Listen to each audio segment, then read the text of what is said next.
झोपड़े के द्वार पर बाप और बेटा दोनों एक बुझे हुए अलाव के सामने चुपचाप बैठे हुए हैं और अंदर बेटे की जवान बीवी बुधिया प्रसव वेदना से पछाड़ खा रही थी। रह रहकर उसके मुंह से ऐसी दिल हिला देने वाली आवाज़ निकलती थी कि दोनों कलेजा थाम लेते थे। जाड़ों की रात थी, प्रकृति सन्नाटे में डूबी हुई, सारा गांव अंधकार में लय हो गया था। घीसू ने कहा, मालूम होता है बच्चे की नहीं, सारा दिन दौड़ते हो गया, जा देख तो आ। माधव चिढ़कर बोला, मरना ही है तो जल्दी मर क्यों नहीं जाती, देख कर क्या करूं। तू बड़ा बेदर्द है बे, साल भर जिसके साथ सुख चैन से रहा उसी के साथ इतनी बेवफाई। तो मुझसे तो उसका तड़पना और हाथ पांव पटकना नहीं देखा जाता। चमारों का कुनबा था और सारे गांव में बदनाम। खीसू एक दिन काम करता तो 3 दिन आराम। मधुआ इतना कामचोर था कि आध घंटे काम करता तो घंटे भर चिलम पीता, इसलिए उन्हें कहीं मजदूरी न मिलती। घर में मुट्ठी भर भी अनाज मौजूद हो तो उनके लिए काम करने की कसम थी। जब 2-4 फाके हो जाते तो घीसू पेड़ पर चढ़कर लकड़ियाँ तोड़ लाता और माधव बाजार में जाकर बेच आता। और जब तक वह पैसे रहते दोनों इधर उधर मारे मारे फिरते। गांव में काम की कमी न थी, किसानों का गांव था, मेहनती आदमी के लिए 50 काम थे, मगर इन दोनों को उसी वक्त बुलाते जब 2 आदमियों से एक का काम पाकर भी संतोष कर लेने के सिवा और कोई चारा न होता। मगर दोनों साधु होते तो उन्हें संतोष और धैर्य के लिए संयम और नियम की बिल्कुल ज़रूरत न होती। यह तो इनकी प्रकृति थी, विचित्र जीवन था इनका। घर में मिट्टी के 2-4 बर्तन के सिवा कोई संपत्ति नहीं। फटे चिथड़ों से अपनी नग्नता को ढांके हुए जिए जाते थे, संसार की चिंताओं से मुक्त, कर्ज से लदे हुए, गालियां भी खाते, मार भी खाते, मगर कोई गम नहीं। दीन इतने की वसूली की बिल्कुल आशा न रहने पर भी लोग इन्हें कुछ न कुछ कर्ज दे देते। मटर आलू की फसल में दूसरों के खेतों से मटर या आलू उखाड़ लाते और भून भान कर खा लेते, या 10-5 ऊख उखाड़ लाते और रात को चूसते। घीसू ने इसी आकाशवृत्ति से 60 साल की उम्र काट दी और माधव भी सपूत बेटे की तरह बाप के ही पद चिन्हों में चल रहा था, बल्कि उसका नाम और भी उजागर कर रहा था। इस वक्त भी दोनों अलाव के सामने बैठकर आलू भून रहे थे, जो कि किसी के खेत से खोद कर लाए गए थे। घीसू की स्त्री का तो बहुत दिन हुए देहांत हो गया था। माधव का ब्याह पिछले साल ही हुआ था। जब से यह औरत आई थी उसने इस खानदान में व्यवस्था की नींव डाली थी और इन दोनों बेगैरतों का दोजख भरती थी। जब से वह आई यह दोनों और भी आराम तलब हो गए थे, बल्कि कुछ अकड़ने भी लगे। कोई कार्य करने को बुलाता तो निर्ब्याज भाव से दुगनी मजूरी मांगते। वही औरत आज प्रसव वेदना से मर रही थी और यह दोनों इसी इंतजार में थे कि वह मर जाए तो आराम से सोए। घीसू ने आलू निकालकर छीलते हुए कहा, जाकर देख लो क्या दशा है उसकी, चुड़ैल का फिसाद होगा और क्या। यहाँ तो ओझा भी 1 रुपया मांगता है।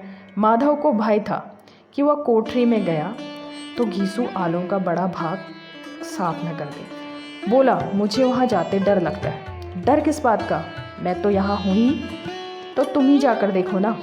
मेरी औरत जब मरी थी तो मैं 3 दिन तक उसके पास से हिला तक नहीं, और फिर मुझसे लजाएगी कि नहीं। जिसका कभी मुंह नहीं देखा आज उसका उघड़ा हुआ बदन देखूं, उसे तन की सुध भी ना होगी। मुझे देख लेगी तो खुलकर हाथ पांव भी न पटक सकेगी। मैं सोचता हूँ कोई बाल बच्चा हुआ तो क्या होगा, सौंठ गुड़ तेल कुछ भी तो नहीं है घर में, सब कुछ आ जाएगा। भगवान दें तो। जो लोग अभी 1 पैसा नहीं दे रहे हैं वे ही कल बुलाकर रुपया देंगे। मेरे 9 लड़के हुए, घर में कभी कुछ न था, मगर भगवान ने किसी न किसी तरह बेड़ा पार ही लगाया। जिस समाज में रात दिन मेहनत करने वालों की हालत उनकी हालत से कुछ बहुत अच्छी न थी, और किसानों के मुकाबले में वे लोग जो किसानों की दुर्बलताओं से लाभ उठाना चाहते थे कहीं ज़्यादा संपन्न थे, वहाँ इस तरह की मनोवृत्ति का पैदा हो जाना कोई अचरज की बात न थी। हम तो कहेंगे घीसू किसानों से कहीं ज़्यादा विचारवान था और किसानों के विचार शून्य समूह में शामिल होने के बदले बैठकबाजों की कुत्सित मंडली में जा मिला था। हाँ, उसमें यह शक्ति न थी कि बैठकबाजों के नियमों और नीति का पालन करता, इसलिए जहाँ उसकी मंडली के और लोग गांव के सरगना और मुखिया बने हुए थे उस पर सारा गांव उंगली उठाता था। फिर भी उसे यह तस्कीन तो थी कि अगर वह फटे हाल है तो कम से कम उसे किसानों की सी जी तोड़ मेहनत तो नहीं करनी पड़ती, और उसकी सरलता और निरीहता से दूसरे लोग बेजा फ़ायदा तो नहीं उठाते। दोनों आलू निकाल निकाल कर जलते जलते खाने लगे। कल से कुछ न खाया था, इतना सब्र न था कि ठंडा होने दे। कई बार दोनों की जबानें जल गई। छिल जाने पर आलू का बाहरी हिस्सा जबान, हलक और तालू को जला देते हैं, और इस अंगारे को मुंह में रखने से ज़्यादा खैरियत इसी में थी कि इसे अंदर पहुंचा दिया जाए। वहाँ उसे ठंडा करने के लिए काफ़ी सामान थे, इसलिए दोनों जल्द जल्द निकल जाते। हालांकि इस कोशिश में उनकी आंखों से आंसू निकल आए। खीसू को उस वक्त एक ठाकुर की बारात याद आई, जिसमें 20 साल पहले वो गया था। उस दावत से उसे जो तृप्ति मिली थी, वह उसके जीवन में एक याद रखने लायक बात थी, और आज भी उसकी याद ताज़ा थी। बोला, वह भोज नहीं भूलता। तब से फिर इस तरह का खाना और भरपेट नहीं मिला। लड़की वालों ने सबको भरपेट पूड़ियाँ खिलाई थी, सबको, छोटे बड़े सब ने पूड़ियाँ खाई, और असली घी की। चटनी, रायता, 3 तरह के सूखे साग, एक रसेदार तरकारी, दही, चटनी, मिठाई। अब क्या क्या बताऊं कि इस तरह का भोज का स्वाद मिला। कोई रोक टोक नहीं थी, जो चीज़ चाहो मांगो, जितना चाहो खाओ। लोगों ने ऐसा खाया कि किसी से पानी तक न पिया गया। मगर परोसने वाले हैं कि पत्तल में गरम गरम गोल गोल सुवासित कचौड़ियाँ डालते जाते थे। मना करते हैं कि नहीं चाहिए, पत्तल पर हाथ रोके हुए थे, मगर वह है कि दिए जाते थे। और जब सबने मुंह धो लिया तो पान इलायची भी मिली, मगर मुझे पान लेने की कहाँ सुध थी। खड़ा हुआ न जाता था, चटपट जाकर अपने कंबल पर लेट गया। ऐसा दिल दरियाव था वह ठाकुर। माधव ने इन पदार्थों का मन ही मन मजा लेते हुए कहा, अब हमें कोई ऐसा भोज नहीं खिलाता। अब कोई क्या खिलाएगा, वह जमाना दूसरा था। अब तो सबको किफ़ायत सूझती है। शादी ब्याह में मत खर्च करो, क्रियाक्रम में मत खर्च करो। पूछो गरीबों का माल बटोर बटोर कर कहाँ रखोगे। बटोरे में तो कमी नहीं, हाँ खर्च में किफ़ायत सूझती है। तुमने 20 पूरियाँ खाई होंगी, 20 से ज़्यादा खाई थी। मैं 50 खा जाता, 50 से कम मैंने न खाई होंगी। अच्छा पक्का था, तू तो मेरा आधा भी नहीं है। आलू खाकर दोनों ने पानी पिया, और वहीं अलाव के सामने अपनी धोतियाँ ओढ़कर पाँव पेट में डाले सो रहे थे, जैसे 2 बड़े बड़े अजगर गेंडुलियाँ मारे पड़े हों। और बुधिया अभी कराह रही थी। सवेरे माधव ने कोठरी में जाकर देखा तो उसकी स्त्री ठंडी हो गई थी। उसके मुंह पर मक्खियाँ भिनक रही थी, पथराई हुई आंखें ऊपर टंगी हुई थी, सारी देह धूल से लथपथ हो रही थी। उसके पेट में बच्चा मर गया था। माधव भागा हुआ खीसू के पास आया, फिर दोनों जोर जोर से हाय हाय करने और छाती पीटने लगे। पड़ोस वालों ने यह रोना धोना सुना तो दौड़े हुए आए और पुरानी मर्यादा के अनुसार इन अभागों को समझाने लगे, मगर ज़्यादा रोने पीटने का अवसर न था। कफन की और लकड़ी की फिक्र करनी थी। घर में तो पैसा इस तरह गायब था जैसे चील के घोंसले से मांस। बाप बेटे रोते हुए गांव के जमींदार के पास गए। वह इन दोनों की सूरत से नफरत करते थे। कई बार इन्हें अपने हाथों से पीट चुके थे। चोरी करने के लिए, वादे पर काम न करने के लिए। पूछा, क्या है बे घिसुआ, रोता क्यों है? अब तो तू कहीं दिखलाई भी नहीं देता, मालूम होता है इस गांव में रहना नहीं चाहता। खीसू ने ज़मीन पर सिर रखकर आंखों में आंसू भरे हुए कहा, सरकार बड़ी विपत्ति में हूँ। माधव की घरवाली रात को गुजर गई। रात भर तड़पती रही सरकार। हम दोनों उसके सराहने पर बैठे रहे, दवा दारू जो कुछ हो सका सब कुछ किया, मुदा वह हमें दगा दे गई। अब कोई एक रोटी देने वाला भी न रहा मालिक। तबाह हो गए, घर उजड़ गया। आपका गुलाम हूँ। अब आपके सिवा कौन उसकी मिट्टी पार लगाएगा? हमारे हाथ में तो जो कुछ था वह सब तो दारू दवा में उड़ गया। सरकार ही की दया होगी तो इसकी मिट्टी उठेगी। आपके सिवा किसके द्वार पर जाऊं? जमींदार साहब दयालु थे, मगर घीसू पर दया करना काले कंबल पर रंग चढ़ाना था। जी में तो आया कह दे, चल दूर हो जाए यहाँ से। यूँ तो बुलाने से भी नहीं आता। आज जब गरज पड़ी तो आकर खुशामद करने लगा। हरामखोर कहीं का, बदमाश। लेकिन या क्रोध या दंड देने का अवसर न था। जी में कुड़ते हुए 2 रुपये निकाल कर फेंक दिए, मगर सांत्वना का एक शब्द भी मुंह से न निकला। उसकी तरफ ताका तक नहीं, जैसे सिर का बोझ उतारा हो। जब जमींदार साहब ने 2 रुपए दिए तो गांव के बनिए महाजनों को इनकार का साहस कैसे होता। घीसू जमींदार के नाम का ढिंडोरा भी पीटना जानता था। किसी ने 2 आने दिए, किसी ने 4 आने। 1 घंटे में घीसू के पास 5 रुपए की अच्छी रकम जमा हो गई। कहीं से अनाज मिल गया, कहीं से लकड़ी, और दोपहर को घीसू और माधव बाजार से कफन लाने चले। इधर लोग बांस वांस काटने लगे। गांव की नर्म दिल स्त्रियां आ आकर लाश देखकर रोती और बेकसी पर 2-2 बूंद आंसू गिराकर चली जाती। बाजार में पहुंचकर घीसू बोला, लकड़ी तो उसे जलाने भर को मिल गई, क्यों माधव? माधव बोला, हाँ लकड़ी तो बहुत है, अब कफन चाहिए, तो चलो कोई हल्का सा कफन ले लें। हाँ और क्या, लाश उठते उठते रात हो जाएगी, रात को कफन कौन देखता है? कैसा बुरा रिवाज है कि जीते जी तो तन ढांकने को चिथड़ा भी न मिले, उसे मरने पर नया कफन चाहिए। कफन लाश के साथ जल ही तो जाता है, और क्या रहता है। यही 5 रुपये पहले मिलते तो कुछ दवा दारू कर लेते। दोनों एक दूसरे के मन की बात ताड़ रहे थे। बाजार में इधर उधर घूमते रहे, कभी इस बाजार में इस दुकान पर तो कभी उस दुकान पर। तरह तरह के कपड़े रेशमी और सूती दिखे, मगर कुछ जचा नहीं।